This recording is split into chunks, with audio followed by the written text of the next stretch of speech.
Hello అండి, అందరికీ welcome to my channel దేవి శ్రీనివాస్. అందరికీ నమస్కారం అండి. గుమ్మడికాయ డప్పలం రెసిపీ మేము ఎలా చేసుకుంటామో చూపిస్తానండి. గుమ్మడికాయ డప్పలం కోసం ముందుగా నిమ్మకాయ సైజ్ అంత చింతపండు తీసుకుని వాటర్ వేసి నానబెట్టుకోవాలండి.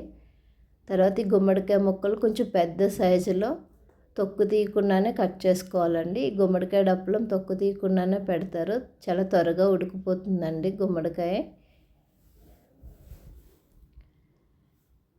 దీనికోసం డప్పలంలోకి కొంచెం ముద్దపప్పు వేస్తారండి, తిక్కుగా ఉండటం కోసము. కొద్దిగా వేయించేసి ముద్దపప్పు ఉడికించుకుంటున్నాను.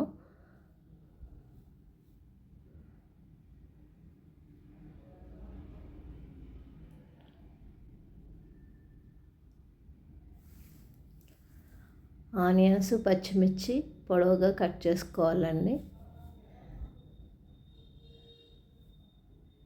ఈ గుమ్మడికాయ డప్పలం అయితే ఇదివరకు పెళ్ళిళ్ళలో వేసేవారంటండి.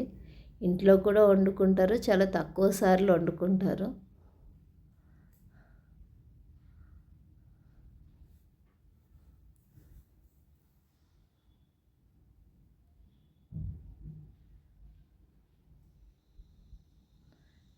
పచ్చిమిర్చి, ఆనియన్స్ కట్ చేసుకున్న తర్వాత స్టవ్ ఆన్ చేసి స్టవ్ మీద గిన్నె పెట్టుకుని గుమ్మడికాయ ముక్కలు, ఆనియన్స్, పచ్చిమిర్చి వేసేసుకుని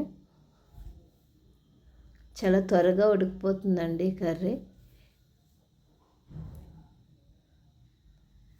కొంచెం పసుపు, సాల్ట్, 1 స్పూను, 1½ స్పూన్ కారపొడి, కొంచెం గరం మసాలా, కొంచెం జీలకర్ర పౌడర్ వేసి వాటర్ సరిపడా అంత వేసుకొని ఉడికించుకోవాలండి. మూత పెట్టి ఒక 10 మినిట్స్లో ఉడికిపోతుందండి.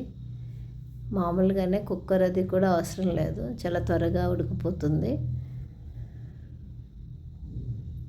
పక్కకి ఇంక ముద్దపప్పు కూడా ఉడుకుతుందండి. ఒకసారి మూత తీసి 10 మినిట్స్ తర్వాత ఉడికిందో లేదో చెక్ చేసుకుంటే సరిపోతుందండి. ఉడికిపోయింది గుమ్మడికాయ ముక్క అయితేనే. ముందుగా నానబెట్టుకున్న చింతపండు పులుసు తీసుకొని వేసేసుకోవాలండి.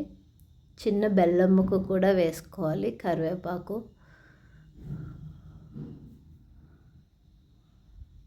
వేసుకుని ఒకసారి కలిపేసుకొని పోపు కోసం గిన్నె పెట్టి ఆయిల్ వేసి ఆవాలు, మినపప్పు, జీలకర్ర,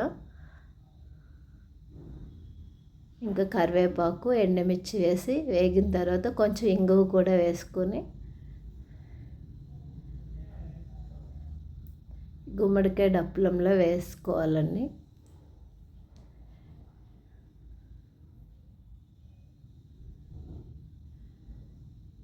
పక్కన ఉడికించుకున్న ముద్దపప్పు కూడా తీసి వేసుకొని కలిపేసుకోవాలి.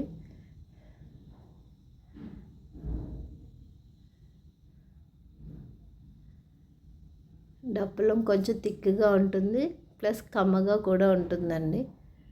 చాలా బాగుంటుంది గుమ్మడికాయ పులుసు అయితేను. మీరు కూడా ట్రై చేయండి. నచ్చితే లైక్, షేర్ అండ్ సబ్స్క్రైబ్ చేసుకోండి.